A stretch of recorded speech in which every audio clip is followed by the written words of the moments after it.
In 1944, Roger Veach was a 20-year-old college student living in Chicago. The war was going strong in Europe and Asia, and Veach knew he would be called to fight. Veach originally wanted to sign up for the Navy, but he had a not-so-small problem: his height. At 6'5", which was too tall for the Navy, the draft board would only fit him into the Army. So on June 26th of '44, I was put on a troop train with 1,000 other soldiers. Veach quickly impressed his superiors with his shooting skills. I was out on the rifle range, and I was proud of this because I'd never fired a weapon in anger in my life. I'd never fired a weapon. So I became an expert rifleman, which I thought was good for me. In addition to his abilities on the range, the Army was interested in Veach's mental skills as well. And I was called into the orderly room and told, Veach, you're going to be taking 3 or 4 tests tonight. So I came into the mess hall with 2 other fellows from my company of 190, and we were given exams in physics, advanced math, calculus, and one in English comprehension. And that was after 8 weeks. This is a 17-week cycle. So we didn't hear anything about it. I thought, well, that's past, forget about it. So at 13 weeks, I was called into the orderly room, and the sergeant said, you're going to school. Veach was given a choice of Rutgers or Virginia Polytechnical Institute for his additional schooling.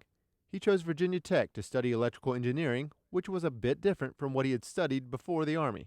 For me, it was a bit of a drag as a chem major because I wasn't interested in these courses. But I did well enough to stay there because I didn't want to go back to the infantry. Eventually, the program took Veach to Los Alamos, New Mexico to work on a secret program known as the Manhattan Project. Learning from some of the more renowned nuclear physicists of the age, including director Robert Oppenheimer, Veach worked in a lab with high explosives designed to provide an implosion. This implosion allows plutonium to produce a neutron flux, which creates an atomic explosion. The project itself was instigated by Albert Einstein. He wrote a letter to President Roosevelt in 1942 in which he said the Germans were likely to have a nuclear weapon. I didn't know what he was doing. He couldn't tell me. Marjorie Veach is Roger's wife. The couple live at Piedmont Retirement Community in Thomasville and were married in 1945, just before Roger started his research in Los Alamos. She said the work her husband was doing worried her, since the only thing she knew was he worked with high explosives. I'd hear explosions, and I was so frightened. I didn't know what to do, and no one to call because no one cared because I was a newcomer. Luckily, the explosions were from rocks being cleared for homes nearby. Still, the couple knows how lucky they were that Roger was chosen to work on this project instead of being sent over to France with the rest of his battalion he trained with in Florida. And I was so fortunate. I mean, I think of all the young men who suffered greatly and died in that period. Going back to D-Day, just before I went into service. Veach knew the atomic bomb was what his research was being used for, and he knew the consequences if the enemy designed the bomb first.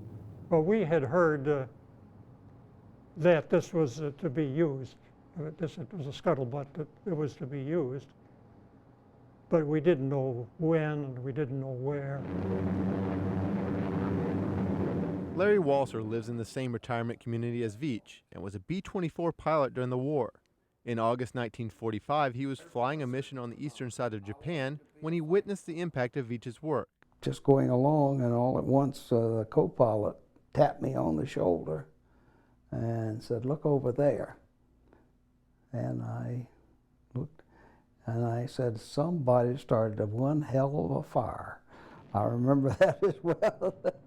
What Walser saw was the result of the atomic bomb destroying the city of Nagasaki. When we saw it, it was just a great big plume. People have asked me about the mushroom.